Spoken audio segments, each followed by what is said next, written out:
بسم اللہ الرحمن الرحیم۔ السلام علیکم معزز ناظرین، عبدالرزاق 2 دسمبر 1979 کو لاہور کے علاقے شادرہ میں پیدا ہوئے۔ انہیں 1 نومبر 1996 کو تقریباً 17 سال کی عمر میں اپنے آبائی شہر کے قذافی اسٹیڈیم میں اپنا پہلا ایک روزہ میچ کھیلنے کا موقع ملا۔ عبدالرزاق 111ویں پاکستانی کرکٹ کھلاڑی تھے جنہیں ون ڈے انٹرنیشنل میں پاکستان کی نمائندگی کرنے کا اعزاز حاصل ہوا۔ معزز ناظرین، ہم آپ کو بتاتے چلیں کہ انٹرنیشنل کرکٹ کی دنیا میں قدم رکھتے ہی رزاق کے بلے کا جادو سر چڑھ کر بولا۔ رزاق نے اپنی بولنگ سے ابھی بیٹسمینوں کے آسان خطا کرنا شروع کر دیے اور جلد ہی رزاق وسیم اکرم کی ٹیم کا لازمی حصہ بن گئے۔ رزاق نے 5 نومبر 1999 کو برصغیر کی سرزمین پر آسٹریلیا کے خلاف اپنے ٹیسٹ کیریئر کا آغاز کیا۔ 1999 کے ورلڈ کپ میں انضمام الحق، وسیم اکرم، وقار یونس جیسے سینئر کرکٹر کی موجودگی کے باوجود ہر کسی کی نظریں عبدالرزاق پر مرکوز تھی۔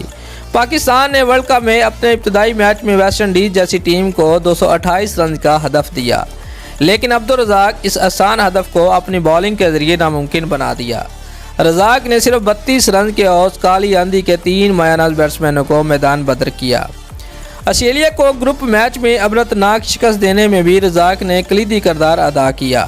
رزاق نے انضمام الحق کی شراکت داری میں 3 چوکوں اور 1 چھکے کی مدد سے 60 رنز کی اننگ کھیلی۔ کارلنٹن یونائیٹڈ سے ملکی سیریز میں جو پاکستان، آسٹریلیا اور انڈیا کے درمیان آسٹریلیا کی دھرتی پر کھیلی گئی، اس میں بھی رزاق نے اپنی بیٹنگ اور بالنگ کے جس طرح جوہر دکھائے وہ شائقین کرکٹ کو آج بھی یاد ہوں گے۔ پری فائنل میں رزاق نے انڈیا کے خلاف 70 رنز کی برق رفتار اننگ کھیلی اور 43 رن دے کر 5 بھارتی سرماؤں کو پویلین کی راہ دکھا کر دنیا کے 5ویں آل راؤنڈر بن گئے، جس نے 50 کرنے کے ساتھ 5 پلیئر کو آؤٹ کیا ہو۔ اسی سیریز میں رزاق نے دنیا کے بہترین بولر کلین میگرا کو 5 گیندوں پر مسلسل 5 چوکے رسید کیے تھے۔ رزاق نے 8 میچز میں 14 وکٹیں حاصل کی، جبکہ بیٹنگ میں 225 رنز بنا کر سیریز کے بہترین پلیئر کا ایوارڈ بھی اپنے نام کیا تھا۔ معزز ناظرین، جون 2000 میں گالے کرکٹ اسٹیڈیم میں رزاق نے سری لنکا کے خلاف ٹیسٹ میچ میں ہیٹرک کرنے کا سنگ امیل عبور کیا اور یوں وہ ٹیسٹ کرکٹ میں سب سے کم عمری میں ہیٹرک کرنے والے بولر بن گئے۔ 2002 میں رزاق نے جنوبی افریقہ کے خلاف اپنے ون ڈے کیریئر کا بہترین سکور 112 رنز کیا۔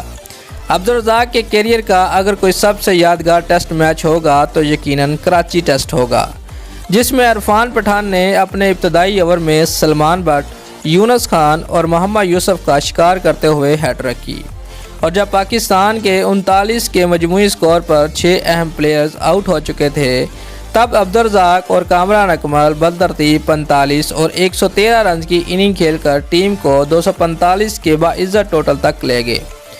معزز ناظرین، دوسری اننگ میں رزاق نے 90 رن سکور کیے اور بالنگ میں مجموعی طور پر 7 شکار کر کے پاکستان کی اس ٹیسٹ کی کامیابی میں کلیدی کردار ادا کیا۔ معزز ناظرین، ہم آپ کو بتاتے چلیں کہ 2009 کے T20 ورلڈ کپ کی کامیابی میں بھی رزاق کا کردار ناقابل فراموش تھا۔ فائنل میں رزاق نے 20 رن دے کر سینٹ جیسوریا، جہان مبارک اور مہیلا جے وردھنے جیسے بہترین بیٹسمینوں کو آؤٹ کیا، جس کی بدولت سری لنکا صرف 137 رنز ہی سکور ہی کر سکی، جس ہدف کو پاکستان نے آسانی سے حاصل کر لیا۔ عبدالرزاق کا نام لیا جائے اور جنوبی افریقہ کا ذکر نہ ہو، ایسا ہو ہی نہیں سکتا۔ 21 اکتوبر 2010 میں ابوظہبی کرکٹ اسٹیڈیم میں پاکستان کی جانب سے جنوبی افریقہ کے خلاف 286 کے توقع میں یکے بعد ایک نے وکٹیں گرنے کا سلسلہ جاری تھا اور معلوم ہوتا تھا کہ پاکستان بمشکل 150 رن ہی کر سکے گا۔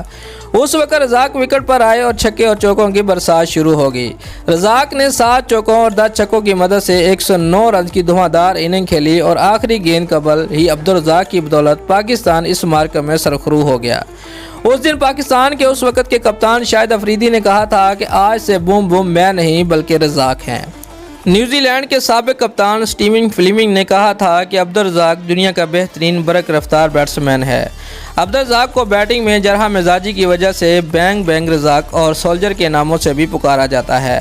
عبدالرزاق نے 46 ٹیسٹ اور 265 ون ڈے اور 32 T20 میں پاکستان کی نمائندگی کی ہے۔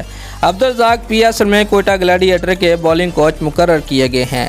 دوستو، اگر آپ کو ہماری یہ ویڈیو اچھی لگی ہے تو ویڈیو کو لائک ضرور کریں اور ہمارے چینل کو سبسکرائب کرنا مت بھولیے۔ شکریہ۔